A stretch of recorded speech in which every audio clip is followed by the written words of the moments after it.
I am here now to pour cold water and tell you about one storyline in the offseason of the NFL the last few weeks that's been an absolute lie. Lies? And there is proof of it today. Lies, obfuscation, absolute lie. hoodwinking? Absolute lie. Aaron Glenn met the media today, head coach of the New York Jets, and talking about a lot of different things. Jets go into this offseason looking for a quarterback because they told Aaron Rodgers, we don't want you anymore.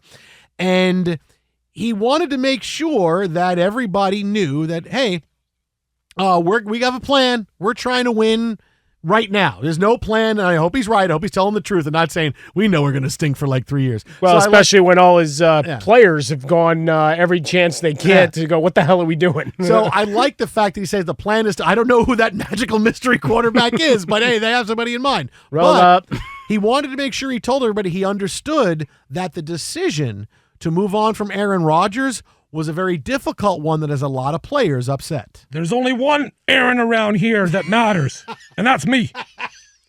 Wow, he was really... Aaron Rodgers is really good. It doesn't matter what you... Now, he is a hard ass. Like, you heard him talking. He's a real hard ass, Aaron Glenn. There's no room for two Aarons. Right there. Why do you sound like The Rock when you're doing that? There's no room for two Aarons. If you're going to get in character, man, you can't half-ass it, man. You want to be the final boss. You got to go for it. Yeah, thoughts out to The Rock, by the way. He lost his dog. Yeah, he did. That was a tough one. He did? Oh, yeah. boy. No, I did not see that. What was he, 11 or 12 years old or something like that? Yeah. I did not see that. Yeah, long time, dog. Yeah. So Aaron Glenn goes on to say today, hey, listen, I understand that you can smell what I'm cooking. And some players still need some convincing about what the plan is going forward. I understand the reaction of the players, but I will say this. Every decision that me and Mooch make is to win, and to win now. So I understand it, but again, listen, this is not going to be the last decision I make, right? That's going to upset some people, and that's okay, right? But as men, we talk about it. We make sure we keep it in house, that we're going to continue to do. Oh, I love Aaron Glenn. It's really, of last 2 years that nothing has gone right, hiring Aaron Glenn was the right move. I mean, he's the right guy. Again, he's a hard ass. He wanted this job. I can't say enough good things that this is working. But he has poured cold water on the biggest lie of a storyline of the last weeks, and that is that Aaron Rodgers was a cancer in the locker room. Everybody hated him. They had to get rid of him. He was a big distraction. Clearly, that's not the case. When you have players like Quinton Williams putting a thumbs down emoji on social media when they said that Aaron Rodgers, they're going to move on from his quarterback, and he's a guy that they expect to continue to be a Pro Bowl player for the next 5 years. There's a lot of players who were mad, and basically the team is mad that, well, what's our plan at quarterback? Because Rodgers did play well the last few games. It was good for us. Now what do we do? Just the fact by your seeing that reaction tells you that Rodgers was not a cancer. There was no disharmony in the locker room. Nobody was really doing cartwheels when they said they were moving on from him. If there was, we would have known that. We would have heard that by now. We would have heard it if that was the case in Green Bay, because it's been gone from there for 2 years. But did we get all these crazy stories about, hey, Aaron was this in Green Bay? No. So in the locker room, Aaron Rodgers was beloved. They loved him there. They loved him with the Jets. Did it work out? No. And that's something that Aaron Rodgers has to wear, and I get it. But this whole Aaron Rodgers is a bad guy storyline, locker room, everybody said that's a complete and total lie. Because Aaron Glenn saying today, hey, it was unpopular. I knew it was unpopular, but it's the best for us going forward, which is a great statement to make because I get it. Do I disagree? Yeah, I disagree because unless you're pulling a rabbit out of a hat, I don't know who the quarterback is, but I'm gonna manifest that Kyle McCord is going to be the Jets quarterback because I have a meeting with him.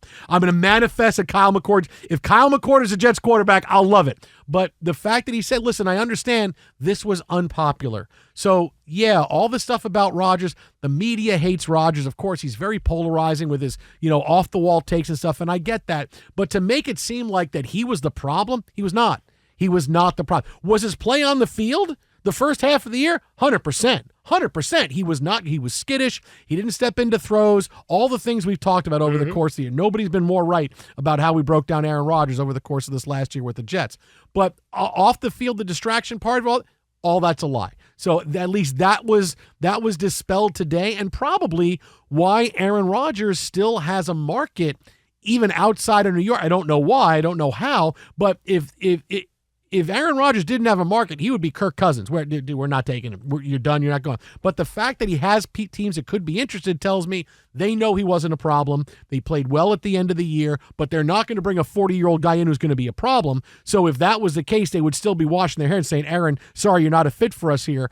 But just knowing that that's the fact, you can tell that storyline was pushed by the media, by people that just didn't like Aaron Rodgers and wanted to make up stuff about him, because clearly that wasn't the case. Well, but even the half-assed stuff about, well, they gave an ultimatum about the McAfee stuff and all. So I didn't buy that at all, no matter how much people wanted to stomp up and Darren down. Mucci said that wasn't the case. He, unprompted, he just said, hey, I want to talk about the whole Pat McAfee. Oh, didn't ask that, but go ahead. Go ahead, Mooch. Well, but Go you ahead. want to answer to it. Let's check all the boxes for all the nonsensical story. Like Jordan Travis took to X and all the social media the other day, goes, he was great to me. He was great in the locker room. The Quinnen Williams thing that came up, because that was part of what Aaron Glenn was also addressing, was the number of people that decided, hey, I need to let folks know that we're not okay with all of this. That this decision is not one, and to dispel some of what was going around from the larger media populace. Do I believe it's some of his appearances, theories, and webisodes sparked a lot of conversation in and around the locker room, or guys in their off time going, what the hell are we doing, man?